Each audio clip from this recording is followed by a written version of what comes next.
কৃষ্ণ ও বিষ্ণুর মধ্যে কি পার্থক্য? রাধে রাধে বন্ধুরা, রাধাকৃষ্ণ চ্যানেলে সকলকে স্বাগত জানাই। বন্ধুরা, এই তথ্যটির টাইটেল শুনেই চোখ কপালে উঠেছে। ভাবছেন কৃষ্ণ আর বিষ্ণুতে আবার কি তফাৎ হতে পারে? যিনি কৃষ্ণ তিনিই তো বিষ্ণু, তিনিই পরমেশ্বর, পরম ব্রহ্ম, পরৎপর দেব নমস্কার।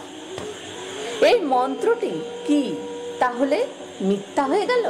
আগে না, কৃষ্ণ ও বিষ্ণু একজন হলেও বৈষ্ণব মতে তাদের মধ্যে বেশ কিছু পার্থক্য রয়েছে। আর এই পার্থক্যগুলো করেছেন স্বয়ং শীল ভক্তি সিদ্ধান্ত সরস্বতী ঠাকুর। তাই যারা কৃষ্ণতত্ত্ব বা বৈষ্ণব তত্ত্বের রস আচ্ছাদন করতে চান তারা অবশ্যই এই তত্ত্বকথাটি সম্পূর্ণ শুনুন। কৃষ্ণ ও বিষ্ণুর তত্ত্ব এক ও অভিন্ন সত্তা, উভয়ই ভগবত তত্ত্ব, পুণ্যতত্ত্ব ও শক্তিমান তত্ত্ব। কিন্তু এই দুই সত্তার মধ্যে রয়েছে 9টি গুরুত্বপূর্ণ পার্থক্য। প্রথম পার্থক্য হচ্ছে শ্রীকৃষ্ণ দ্বিভুজ এবং সুবলীধর এবং বিষ্ণু চতুর্ভুজ ও শঙ্খ চক্র গদা পদ্মধারী। কৃষ্ণ ও বিষ্ণুর মধ্যে একমাত্র দৃষ্টিগত পার্থক্য হচ্ছে তাদের মূর্তিতে।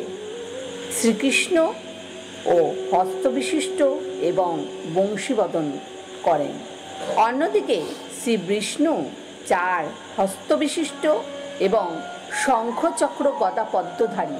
এছাড়াও কৃষ্ণ ও বিষ্ণুতে বাকি সমস্ত পার্থক্যই তাদের গুণের বা বৈশিষ্ট্যের পার্থক্য। এই প্রসঙ্গে 2 নম্বর পার্থক্যটি হচ্ছে মাধুর্য বিগ্রহ।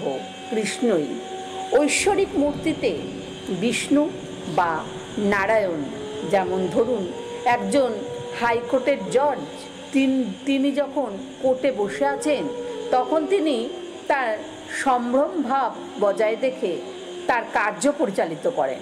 এখানে তিনি গুরু গম্ভীর, আনুষ্ঠানিকভাবে তার ব্যক্তিত্ব প্রদর্শন করেছেন।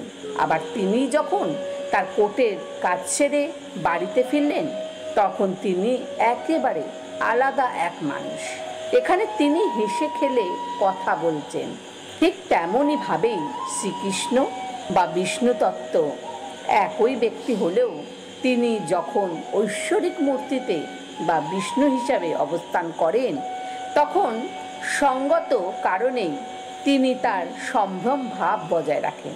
আবার তিনি যখন বৃন্দাবনে ব্রজের গোপাল হিসেবে অবস্থান করেন তখন তিনি আনন্দপূর্ণ এক মাধুর্য বিগ্রহ রূপ ধারণ করেন। তৃতীয় পার্থক্য হচ্ছে বিষ্ণুতে 7টি গুণ পূর্ণ মাত্রায় আছে, অপরদিকে কৃষ্ণতে 64টি গুণ পরিপূর্ণ মাত্রায় বিরাজিত। অর্থাৎ শ্রী নারায়ণের 7টি গুণ ছাড়াও আরও অতিরিক্ত 4টি গুণের অধিকারী হলেন শ্রীকৃষ্ণ। এখানে উল্লেখ্য ভগবান শিবের গুণের সংখ্যা 55টি এবং প্রজাপতি ব্রহ্মার মধ্যে 50টি গুণ বিরাজিত। সুতরাং সর্বাধিক গুণের বিচারে শ্রীকৃষ্ণকেই শ্রী নারায়ণের উপরে স্থান দেওয়া হয়। চতুর্থ পার্থক্য হচ্ছে কৃষ্ণ লক্ষ্মীর মন হরণ করতে পারেন, কিন্তু বিষ্ণু কৃষ্ণকান্তা ব্রজ গোপীদের মন হরণ করিতে পারে না।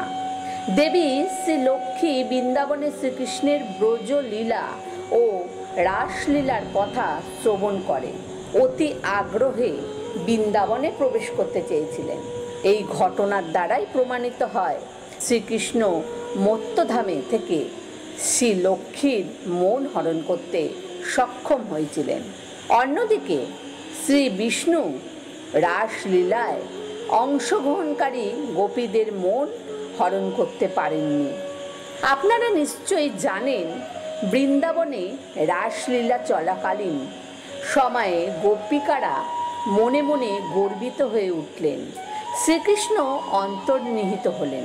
এরপর গোপিনীরা উন্মাদের মতন সন্ধান করছিলেন শ্রীকৃষ্ণের। এ সময় শ্রীকৃষ্ণ শঙ্খ চক্র গদা পদ্মধারী চতুর্ভুজ নারায়ণের রূপ ধারণ করে গোপিনীদের দর্শন দেন। গোপিনীরা শ্রী বিষ্ণুর দর্শন লাভ করে প্রণাম করেন এবং আনন্দিত হন। এরপর তারা বিষ্ণুর কাছে শ্রীকৃষ্ণের সন্ধান জানতে চেয়েছিলেন। সুতরাং বুঝতেই পারছেন, গোপিনীদের মন শুধুমাত্র শ্রীকৃষ্ণই হরণ করতে পারেন, স্বয়ং বিষ্ণু না। 5 নম্বর পার্থক্য হচ্ছে শান্ত, দাস্য ও সখার্ধ অর্থাৎ গৌরব সখ্য, এই আড়াই প্রকার রসে বিষ্ণুর সেবা হয়। কিন্তু কৃষ্ণের সেবা শান্ত, দাস্য, বিশ্বম্ভ সখ্য ও বাৎসল্য ও মধুর রস, এই পঞ্চরসে সর্বত্রভাবে পীড়িত সহিত নিজ প্রতি পুত্র প্রভৃতি জ্ঞানে হইয়া থাকে। এই আড়াই প্রশ্নের রস সেবা পঞ্চরস সম্বন্ধে জানতে হলে রস বা সভ্য গীতা সংক্ষিপ্ত নেওয়া যাক। রসতত্ত্ব ও শক্তিলীলা গ্রন্থে সুরেন্দ্র মোহন ভট্টাচার্য লিখেছেন, প্রকৃত পুরুষ অর্থাৎ শ্রী শ্রী রাধাকৃষ্ণ লিপ্ত রস রাম বিহার করেন।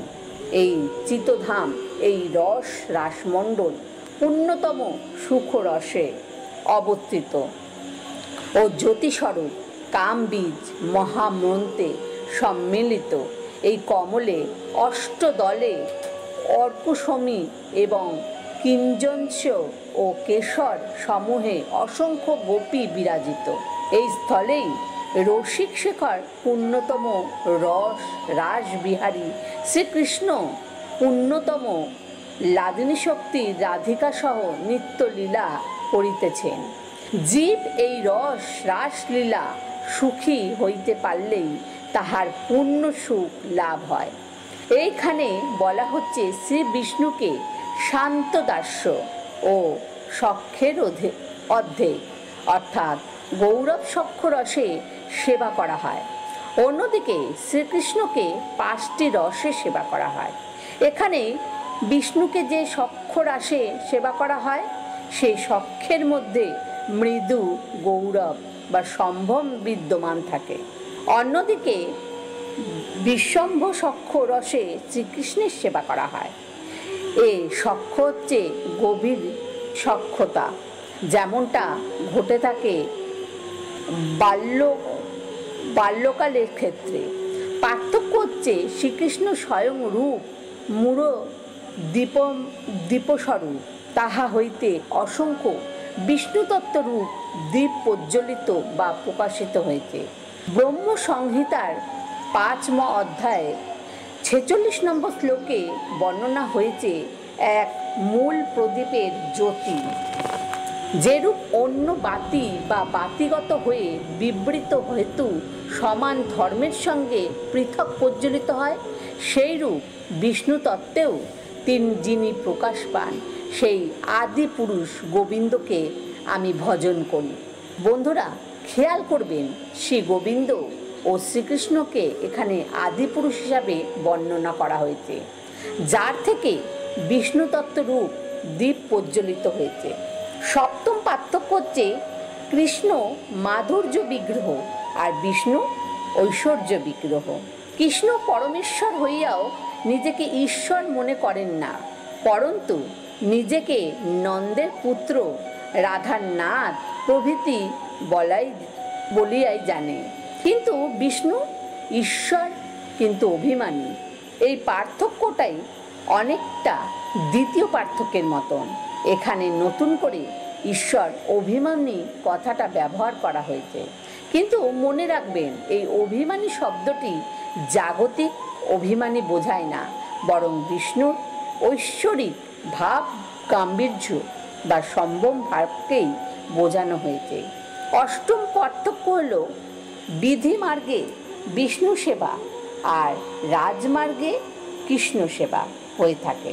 অর্থাৎ শ্রী বিষ্ণুকে সেবা করতে হলে আপনাকে বিধি মার্গ বা নিয়ম কানুনের রাস্তায় চলতে হবে, আর অন্যদিকে কৃষ্ণকে সেবা করার জন্য আপনি রাগ, অনুরাগ বা ভালোবাসার রাস্তায় চলতে পারবেন। নবম এবং শেষ পার্থক্য হচ্ছে বিষ্ণু সেবায় সম্ভ্রম বুদ্ধি থাকায় সংকোচনভাবে আছে, কিন্তু ব্রজবাসী ভক্তগণের কৃষ্ণ সেবায় কোনো সংকোচন নাই। যেহেতু বিষ্ণু ঈশ্বর অভিমানী এবং নিজের ভাব গাম্ভীর্য বজায় রাখেন, তাই তার সেবায় ভক্তদের মধ্যে সংকোচ দেখা যেতে পারে। কিন্তু কৃষ্ণ আমাদের সাথে এমন আপন হয়, তার লীলা করেছেন যে কৃষ্ণকে সমর্পিত হতে হলে আমাদের মধ্যে কোনো সংকোচন ভাব থাকতেই পারে না। উপরন্তু তাকে আমাদের একান্ত আপনজন বলে মনে হয়। তিনি আমাদেরই ব্রজের গোপাল, আমাদের রাধারানীর সখা, আমাদের গোপিনীদের প্রাণনাথ আর আমাদের পরম মিত্র। বন্ধুরা, আজ এই পর্যন্ত। এই তথ্যকথাটি শুনে ভালো লাগলে অবশ্যই লাইক করুন, কমেন্ট করুন এবং চ্যানেলটিকে সাবস্ক্রাইব করে আমাদের পাশে থাকুন। কমেন্টে জয় শ্রীকৃষ্ণ, রাধে রাধে লিখতে ভুলবেন না। ধন্যবাদ।